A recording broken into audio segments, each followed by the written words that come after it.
Hello guys, welcome back to my channel. आप लोग कैसे हैं? सबसे पहले तो कैसे हैं आप लोग मुझे बताइए। होली की त्यौहार आप लोग ने कैसे मनाया? सब मस्त मस्त से होंगे। तो चलिए, इतने बकबक करने की कोई ज़रूरत नहीं है। तो आज मैं आप लोगों के सामने में एक वीडियो लेके आई हूँ, जो कि आप लोग जानते हैं कि हम वास्तुशास्त्र से रिलेटेड वीडियो बना रहे हैं। तो आज हम, जैसे कि पिछले वीडियो में हमने फ्लैट संबंधित कुछ बातें आप लोगों को बताई थी, आज मैं बताऊंगी भूमि संबंधित कि कोई इंसान अगर जमीन खरीदता है, मिट्टी खरीदता है, तो वो मिट्टी, वो भूमि कैसा होना चाहिए, किस आकार का होना चाहिए, उसका परीक्षण हम कैसे करेंगे, कैसे जानेंगे कि ये जो भूमि हम खरीदे हैं उनका फ्यूचर में ये हमें सफलता प्राप्ति करेगा या नहीं करेगा। तो गाइस, सबसे पहले तो हम आपका परिचय कराते हैं, जो हमें ये सारे वास्तु रिलेटेड संबंधी कुछ ज्ञान देते हैं, ज्ञान भरी बातें बताते हैं, तो उनसे मैं आपको परिचय कराएंगे। और हमारे साथ बैठे हुए हैं, चलिए मिलते हैं इनसे। जानी मानी हस्ती पंडित अनिल मिश्रा जी। जय श्री कृष्ण। नमस्ते पंडित जी। जय श्री कृष्ण। तो आपसे पिछले वीडियो में भी हमने बात की थी, जो फ्लैट संबंधित कुछ आपसे सवालात हमने किए थे, जिसका आप उत्तर बड़े ताजगी से आपने दिया था। तो आज हम भूमि से रिलेटेड कुछ क्वेश्चन पूछेंगे, कुछ सवाल पूछेंगे। जो हमें अगर जमीन खरीदना है तो जमीन कैसा होना चाहिए, जमीन का आकार कैसा होना चाहिए, और वो कहाँ किस दिशा में है, ये थोड़ी जानकारी अगर हमारे फ्रेंड्स फॉलोअर्स को दे तो बहुत अच्छा होगा। जी जी जी। सबसे पहले मैं सभी दर्शकों का हार्दिक अभिनंदन करता हूँ। मैं पंडित अनिल मिश्रा वास्तु की जानकारी दे रहा हूँ, भूमि संबंधित जानकारी दे रहा हूँ। भूमि जो बहुत प्रकार की होती है, उसमें आयताकार भूमि, वर्गाकार भूमि, और जिसकी चतुर्भुज माने चारों भुजाएं बराबर हो, ऐसी भूमि खरीदनी चाहिए। अच्छा, ये भूमि सफलता देती है। यानी आप कहना चाहते हैं कि रेक्टेंगुलर मतलब हम लोग का आयताकार भूमि होना चाहिए। जी जी जी। अच्छा, बहुत से है, सुपाकार है, वर्गाकार है, इस तरह की भूमि नहीं लेनी चाहिए। अच्छा, आयताकार, वर्गाकार और जो चतुर्भुज, अच्छा, टेढ़ा मेढ़ा जो जिसका कोण बढ़े रहते हैं, इस तरह की भूमि नहीं लेनी चाहिए। अच्छा अच्छा। तो मान के चलिए, अगर हमने वास्तु या कोई पंडित से सलाहकार नहीं करके कुछ ऐसा भूमि हमने खरीद लिया और उसकी कोई कोण निकली हुई है, तो उसका भी आपके पास है सिलेक्शन है। वो कोना को काट देंगे। जी जी। मान लीजिए कोई भूमि खरीदा, हम उसका तीसरी कोण बढ़ी हुई है, तो जहाँ से जगह बढ़ी हुई है उस कोना को काट करके हम अपना मकान बनाएंगे। और पहले तो भूमि का हम परीक्षण करेंगे कि जो जगह है वो कैसा है, उसकी माटी का परीक्षण करेंगे। जी बताएं हम लोग को कि वर्गाकार, आयताकार, स्क्वायर टाइप का जमीन खरीदनी चाहिए, नोकीली या जिसका कोना इधर उधर निकला हो उस तरह का जमीन नहीं खरीदनी चाहिए। तो जो भी हो, अगर फ्यूचर में हम वो जमीन को खरीद भी लेते हैं तो उसका भी सॉल्यूशन पंडितों के पास होता है, जिसका निवारण वो कर सकते हैं।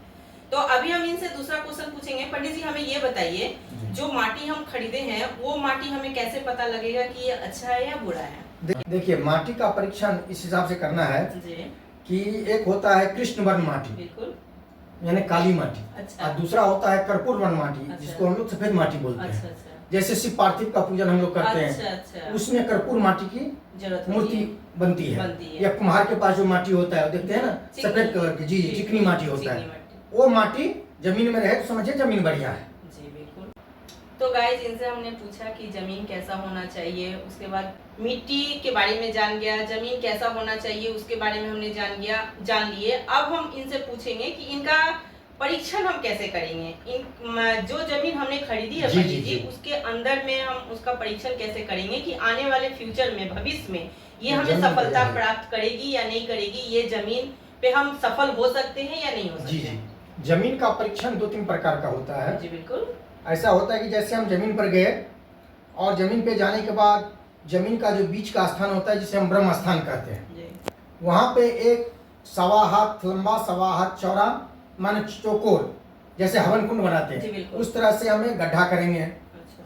और गड्ढा करने के बाद सभी माटी हटा देंगे, उसके बाद उसमें जल भर देंगे।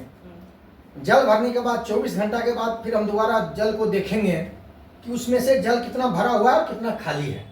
यदि जल 50% से ऊपर है तो भूमि बढ़िया है। अच्छा। जल 50% से नीचा है तो भूमि मीडियम है, मीडियम चलने वाली है। और जल बिल्कुल साफ है तो भूमि अच्छी नहीं है। एक परीक्षण ये है।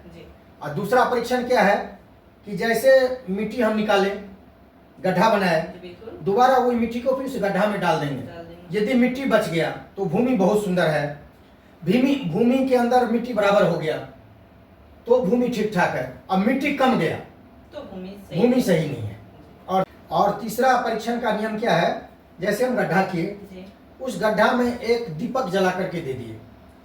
यदि दीपक बराबर जल रहा है, 2-4 घंटा बराबर जल रहा है, तो समझिए भूमि बढ़िया है। और दीपक डालने के बाद यदि दीपक आधा घंटा 1 घंटा में बंद हो जाता है तो भूमि फिर बढ़िया नहीं है। फिर भूमि का जो है अंदर में देखना पड़ेगा कि कहीं कुत्ते की हड्डी तो नहीं है, किसी मनुष्य की उसमें हड्डी तो गड़ी हुई नहीं है। फिर उसका वास्तु के हिसाब से पूजन करना पड़ेगा। फिर वास्तु का जो नियम है, पारा देना पड़ता है, बहुत कुछ नियम है उसका पूजा करने का। तो उस हिसाब से पूजा करने के बाद जो है वो भूमि फिर बढ़िया होगा, नहीं तो भूमि में दोषा हो गया, वो भूमि में दोष हो गया। तो पंडित जी आपसे एक आखिरी सवाल है। जी। हमें बताइएगा, ये तो भूमि का परीक्षण, आकार सब बता दिया, माटी कैसा होना चाहिए। हमें ये बताइए, अगर हम बिजनेस के लिए, बिजनेस पर्पज से अगर हम कुछ जमीन खरीदते हैं तो वो कैसा होना चाहिए, या घर बनाने के लिए खरीदते हैं तो वो, या दोनों एक ही होना चाहिए या दोनों अलग अलग होना चाहिए? नहीं, वैसे तो एक पे भी दोनों काम हो सकता है, लेकिन अलग अलग उसका दिया हुआ है। दिया हुआ कि आयताकार भूमि ले, और जिस भूमि का पीछे का साइड कम चौड़ा हो, आगे का साइड थोड़ा चौड़ा हो, वो भूमि जो है सिंह भूमि कहलाती है। वो भूमि बिजनेस के लिए बहुत अच्छा होता है। और जिस भूमि का पीछे का साइड चौड़ा हो, आगे का साइड थोड़ा कम हो, वो भूमि गोमुखी कहलाता है। उस पे मकान अच्छा बनता है। तो गोमुखी मकान में घर बहुत अच्छा होता है, और सिंह भूमि मकान में बिजनेस बहुत अच्छा चलता है। ये नियम है। तो मतलब आप कहना चाहते हैं कि भूमि 2 टाइप का होता है, 2 प्रकार का होता है, एक गौमुखी और एक सिंह भूमि। जी बिल्कुल। तो पंडित जी आज तो आपने बड़े दमदार बातें बताई, जो कि बहुत हमारे फ्रेंड्स, फॉलोअर्स या दुनिया के ऐसे लोग हैं जो जाते हैं, भूमि खरीद लेते हैं और बाद में बहुत पछताते हैं, ऐसे भी कुछ लोग हैं। तो आपने इतनी अच्छी अच्छी बातें बताई, हम तो जानेंगे कि सभी से यही कहेंगे कि निरीक्षण करके, जान प्रस्ताव करके भूमि खरीदें। आज आपने इतना अच्छा बात बताई कि हमारे दर्शक, हमारे फ्रेंड्स सभी खुश हो गए होंगे। तो पंडित जी आज बस इतना ही, फिर आपसे नेक्स्ट मुलाकात होगी दूसरी वीडियो में कुछ नया, कुछ जानकारी हासिल करने के लिए। आज के